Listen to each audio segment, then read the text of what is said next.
Hello viewers, notebook IAS में आपका स्वागत है। आज हम चर्चा करेंगे भारत में विदेशियों द्वारा स्थापित राज्यों के बारे में। भारत पर आक्रमण करने वाले विदेशी आक्रमणकारियों का क्रम है हिंदी यूनानी, शक, पल्लव और कुषाण। सेल्यूकस के द्वारा स्थापित पश्चिमी तथा मध्य एशिया के विशाल साम्राज्य को इसके उत्तराधिकारी एंटियोकस प्रथम ने अक्षुण्ण बनाए रखा। एंटियोकस द्वितीय के शासनकाल में विद्रोह के फलस्वरूप उसके अनेक प्रांत स्वतंत्र हो गए। बैक्ट्रिया के विद्रोह का नेतृत्व डियोडोट्स प्रथम ने किया था। बैक्ट्रिया पर डियोडोट्स प्रथम के साथ इन राजाओं ने क्रमशः शासन किया। डियोडोट्स द्वितीय, यूथिडेमस, डेमेट्रियस, मिनांडर, यूक्रेटाइड्स, एंटिआलकिडस तथा हार्मिक्स। अब चर्चा करेंगे भारत के यवन राज्यों के बारे में। भारत पर सबसे पहले आक्रमण बैक्ट्रिया के शासक डेमेट्रियस ने किया था। इसने 190 ईसा पूर्व में भारत पर आक्रमण कर अफगानिस्तान, पंजाब एवं सिंध के बहुत बड़े भाग पर अधिकार कर लिया। इसने साकल को अपनी राजधानी बनाया। इसे हिंदी यूनानी या बैक्ट्रियाई यूनानी कहा गया। हिंदी यूनानी शासकों में सबसे अधिक विख्यात मिनांडर 165 से 145 ईसा पूर्व हुआ। इसकी राजधानी साकल आधुनिक सियालकोट शिक्षा का प्रमुख केंद्र था। मिनांडर ने नागसेन यानी कि नागार्जुन से बौद्ध धर्म की दीक्षा ली। मिनांडर के प्रश्न एवं नागसेन द्वारा दिए गए उत्तर एक पुस्तक के रूप में संग्रहित हैं, जिसका नाम मिलिंद पन्हो अर्थात मिलिंद के प्रश्न या मिलिंद प्रश्न है। हिंदी यूनानी भारत के पहले शासक हुए जिनके जारी सिक्कों के बारे में निश्चित रूप से कहा जा सकता है कि सिक्के किन किन राजाओं के हैं। भारत में सबसे पहले हिंदी यूनानियों ने ही सोने के सिक्के जारी किए। हिंदी यूनानी शासकों ने भारत के पश्चिमोत्तर सीमा प्रांत में यूनान की प्राचीन कला चलाई, जिसे हेलेनिस्टिक आर्ट कहते हैं। भारत में गांधार कला इसका उत्तम उदाहरण है। आपको बता दें कि यूनानियों ने पर्दे का प्रचलन आरंभ कर भारतीय नाट्य कला के विकास में योगदान किया। चूंकि पर्वा यूनानियों की देन था, इसलिए वह यवनिका के नाम से प्रसिद्ध हुआ। अब जानते हैं शकों के बारे में। यूनानियों के बाद शाखाएं। शकों की 5 शाखाएं थी और हर शाखा की राजधानी भारत और अफगानिस्तान में अलग अलग भागों में थी।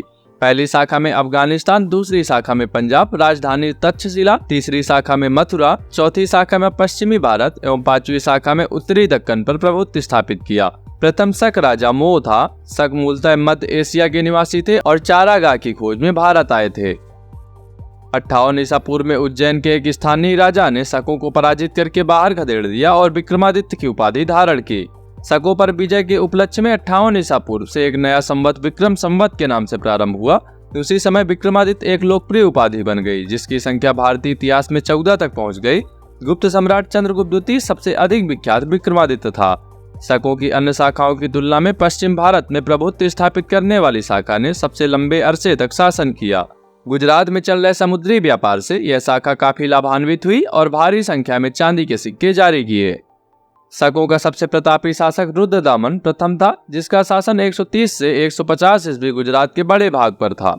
इसने काठियावाड़ की अर्धशुष्क सुदर्शन झील, जिसका निर्माण मौर्यों द्वारा किया गया था, का जीर्णोद्धार किया। रुद्रदामन संस्कृत का बड़ा प्रेमी था। उसने ही सबसे पहले विशुद्ध संस्कृत भाषा में लंबा अभिलेख यानी कि गिरनार अभिलेख जारी किया। इसके पहले के सभी अभिलेख प्राकृत भाषा में रचित थे। भारत में शक राजा अपने को क्षत्रप कहते थे। अब जानते हैं कुषाणों के बारे में। पल्लव के बाद कुषाण आए, जो यूची एवं तोखरी भी कहलाते हैं। यूची नामक एक कबीला 5 कुलों में बट गया था। उन्हीं में एक कुल के थे कुषाण। कुषाण वंश के संस्थापक कुजुलकटफिसेस था। इस वंश का सबसे प्रतापी राजा कनिष्क हुआ। इनकी राजधानी पुरुषपुर या पेशावर थी। कुषाणों की द्वितीय राजधानी मथुरा बनी। कनिष्क ने 78 ईस्वी में एक नया संवत चलाया, जो शक संवत कहलाया है, जिसे भारत सरकार द्वारा प्रयोग में लाया जाता है। बौद्ध धर्म की चौथी बौद्ध संगीति कनिष्क के शासनकाल में कुंडलवन यानी कि कश्मीर में प्रसिद्ध बौद्ध विद्वान वसुमित्र की अध्यक्षता में हुई। कनिष्क बौद्ध धर्म के महायान संप्रदाय का अनुयायी था। आपको बता दें कि चीनी जनरल पेन चौवा ने कनिष्क को हराया था।